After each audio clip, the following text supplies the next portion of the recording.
ঝাল খেতে খেতে মাঝে মাঝে মিষ্টিও খেতে ইচ্ছে করে। আর এই তো বানিয়ে নিয়েছি এক কি বলবো ট্রে ভর্তি মজাদার স্বাদের ছোলার ডালের হালুয়া। কে কে পছন্দ করেন আমার মতো এই হালুয়া? তো হালুয়াটা কিভাবে কেমন করে রান্না করলাম চলেন দেখে নিই। আসসালামু আলাইকুম viewers, welcome to my channel. আম্মু সারাবেলা থেকে আমি রুনা ইসলাম। প্রতিদিনের মতো আজকেও চলে এসেছি আমার পাকের ঘরে এই যে নতুন একটি রেসিপি নিয়ে। তো মিষ্টি রেসিপি, প্রতিদিন ঝাল এটা সেটা দিচ্ছি। তো আমার অনেক আপু ভাইয়াদের রিকোয়েস্ট ছিল মিষ্টি কোনো রেসিপি দিতে, তো আজকে সেই মিষ্টি কিছুরই রেসিপি দিচ্ছি। বড় একটা কড়াই নিয়েছি, কারণ এই হালুয়াটা নাড়তে চাড়তে এদিক ওদিক করে পড়ে যায়, খুব একটা বেশি পরিমাণ না। তারপরেও বড় সড়ো একটা কড়াই নিলাম, সেখানে দিয়ে দিয়েছি 6 টেবিল চামচ ঘি, সাথে 4টা এলাচ, একটা তেজপাতা আর বড় এক ফালি দালচিনি একটু ছেঁচে দিয়ে দিলাম। ঘিয়ের মধ্যে সুন্দর একটা ঘ্রাণ ছড়িয়েছে, তখন আমি এর সাথে অ্যাড করলাম আমার আগে থেকে হাফ কেজি ছোলার ডাল সারা রাত ভিজিয়ে রেখেছিলাম, যেটা আমি ভিডিও অ্যাড করি নাই। আশা করছি আমার আপু ভাইয়ারা সকলেই জানেন যে ছোলার ডালটা হালুয়া তৈরি করার আগে আমাদের সিদ্ধ করে নিতে হয়। সিদ্ধ করে নিয়ে এরপরে পাটাতে বেটে বা ব্লেন্ডারে বেটে যেটা করেই হোক একটু মিহি করে নিতে হয়।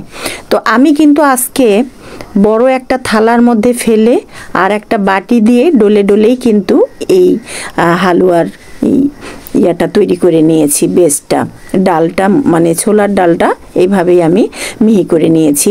তবে মাঝে মাঝে একটু একটু দানা কিন্তু রয়েই গেছে। কড়াইয়ে দিয়ে দিলাম, যত শর্টকাট করা যায় ততটাই মানে ভালো আমার তো মনে হয়, কারণ একভাবে একই ভিডিও দেখতে কিন্তু অনেক সময় একঘেয়েমি লাগে। তো এই জন্যই হাফ কেজি ডালের যে পেস্টটা হয়েছে সেটা 2-3 ঘন্টার জন্য আমি ফ্রিজে রেখে দিয়েছিলাম। এরপরে দুপুরে রান্নাটা শেষ করে বিকালে চলে আসলাম চুলার পারে। তো দেখতেই পেলেন ডালটা আগে ঢেলে দিয়েছি ঘিয়ের মাঝে, এরপর হাফ কেজির সাথে আমি হাফ কেজি চিনি দিয়েছি, কারণ মিষ্টি যেহেতু মিষ্টি খাবারটা মিষ্টি হবে, ঝাল খাবারটা ঝাল, টক টক। তো আমার কাছে এই ইয়াটা খুবই ভালো লাগে। মিষ্টি যদি হয়ে যায় তো মিষ্টিই হতে হবে। তো চিনিগুলো সব যখন গলে গেছে তখন দেখেন আমার ডালটা কতটুকু হয়ে গেছে, আর নাড়তে নাড়তে কিন্তু হাতটা ব্যথা ধরে যায়। নাড়া কখনোই বন্ধ করা যাবে না, আর আপনার চুলার তাপটা থাকবে মিডিয়াম লোতে রেখে দিলে আবার দেখা যাবে হইতে সময় লাগবে।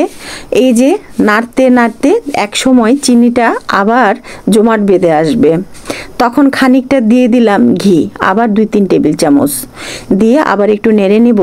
আর হয়ে যাবে যখন, তখন বুঝতে পারবেন পুরাটা লাসা হয়ে উঠে আসতে যাবে আপনার হাতের খুন্তিটার সাথে, তখনই বুঝে নেবেন যে হালুয়াটা হয়ে গেছে, এখন নামিয়ে নিতে হবে।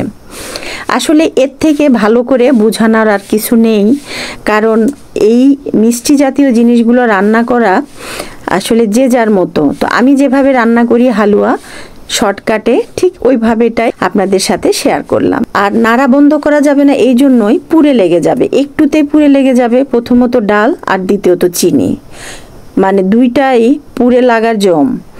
তো আমার কিন্তু আজকে পুড়ে লাগে নাই, খুব সুন্দরভাবে নামিয়ে নিয়েছি। একটু ঠান্ডা হতে দিব 2-1 মিনিট।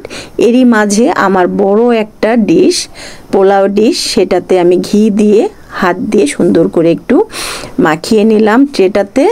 আর এই যে এখানে ছাঁচ বের করে পরিষ্কার করে নিয়েছি, সেটার উপরে একটু গাটাতেও একটু ঘি লাগিয়ে নিচ্ছি। এটাতে ঘি লাগিয়ে নিলে হবে কি, আপনার ডালের হালুয়াটা যখন হাতে নিয়ে সুন্দর মসৃণ করে গোল গোল বল করে নিব, তখন সেই স্মুথ ব্যাটারটা খুব সুন্দরভাবে এই ছাঁচের উপরে দিলে দেখেন আমাদের ডালের মধ্যেও কিন্তু আছে, হালুয়ার মধ্যেও ঘি আছে মানে পর্যাপ্ত পরিমাণের। আবার একটু ঘি নিয়ে নিচ্ছি, যার কারণে খুব সুন্দরভাবে উঠে আসবে, একটুও কষ্ট হবে না। দেখছেন আমি কি সুন্দর ডলে ডলে কিন্তু মানে বসিয়ে দিয়েছি, আবার খুব সহজেই উঠে আসলো। এই যে এটা এত টেস্টি হয় আর এত মজাদার। আমি কিন্তু এখানে কিছুটা পেস্তা বাদাম কুচি করে নামিয়ে নেওয়ার আগেই দিয়ে দিয়েছি অল্প পরিমাণের, কারণ আমার ছেলেমেয়েরা এটা খাওয়ার সময় যখন মুখে কিছু বাঁধবে তখন চিল্লাচিল্লি করবে। এই কারণেই খুব একটা বেশি কিছু দেই নাই, কিশমিশও দেই নাই। কিন্তু এটা খেতে এতটা মজার হয়, যখনই আপনি একটা বাইট মুখে নেবেন তখন মিলিয়ে যায়। আর এত সুন্দর ঘ্রাণ, একে তো ছোলার ডালের স্বাদ তো অসাধারণ, এর সাথে আবার ঘি, দুইটা মেলে অপূর্ব।